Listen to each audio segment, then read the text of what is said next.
Hello and welcome back. We've been talking about cardiac physiology.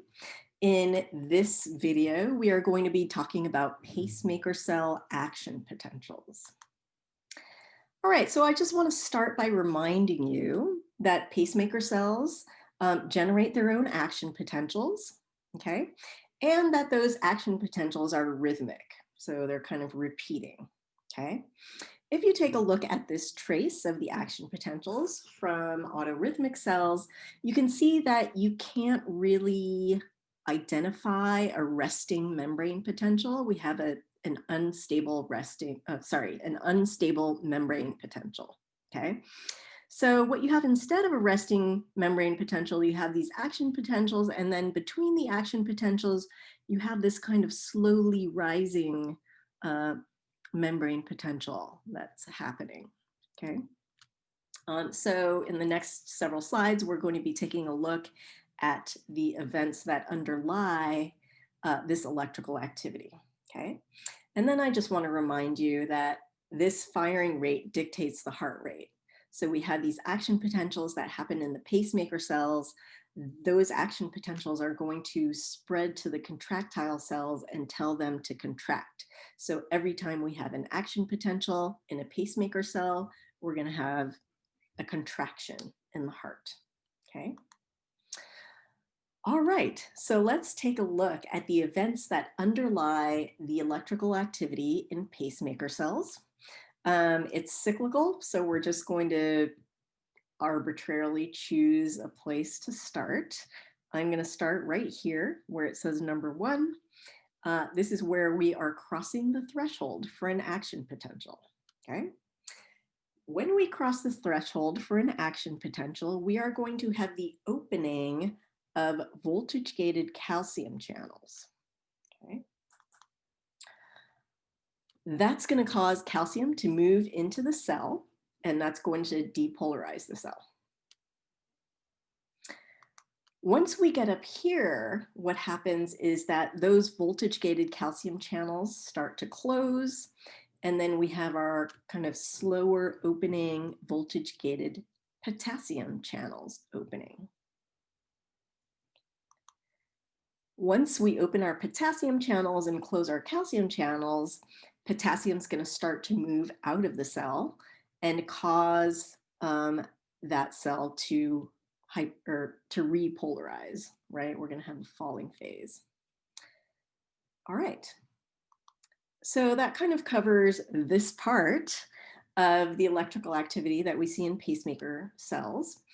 I would like you now to take a moment, take a look at these events and ponder this question right here. What similarities or differences do you see in comparison to an action potential that you see in a neuron? Okay, so go ahead, hit pause, think about this for a moment.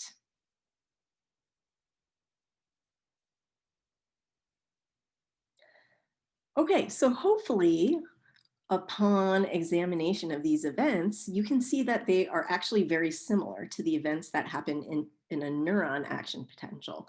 The main difference here is that instead of having sodium mediating this rising phase here, we have calcium. But the rest of it is kind of the same. You have these, our voltage gated calcium channels opening, calcium entering the cell.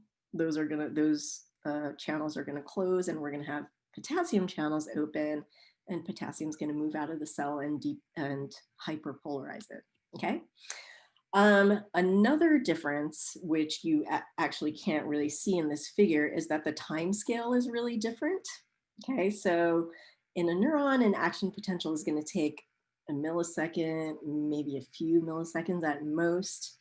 The time scale here is very different.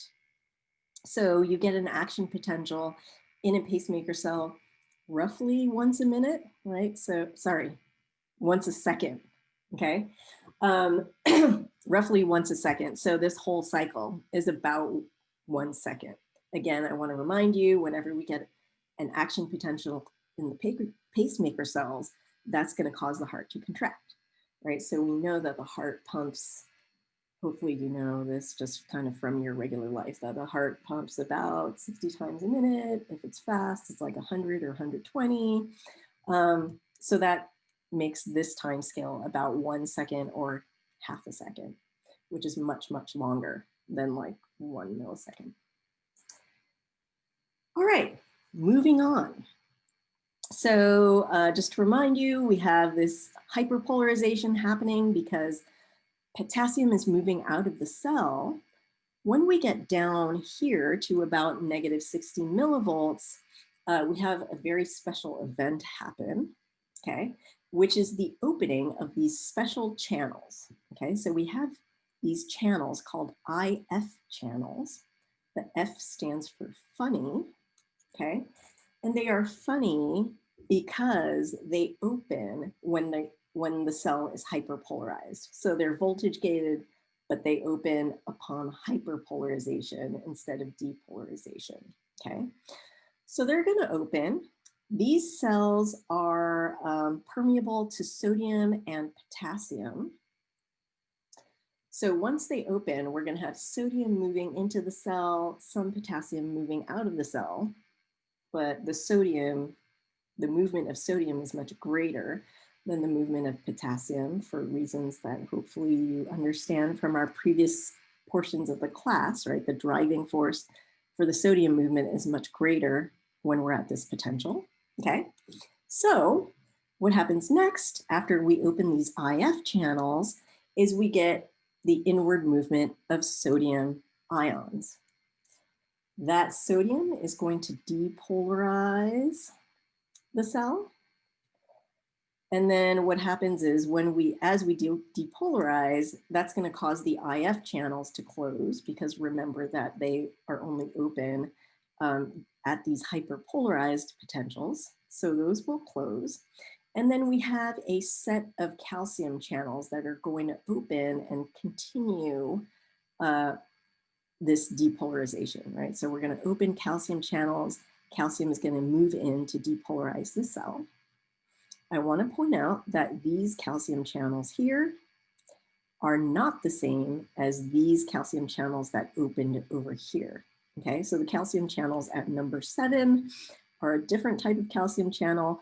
They're going to depolarize the cell until it reaches threshold. And then when we reach threshold, this set of calcium channels is going to open and it's going to cause the action potential to happen.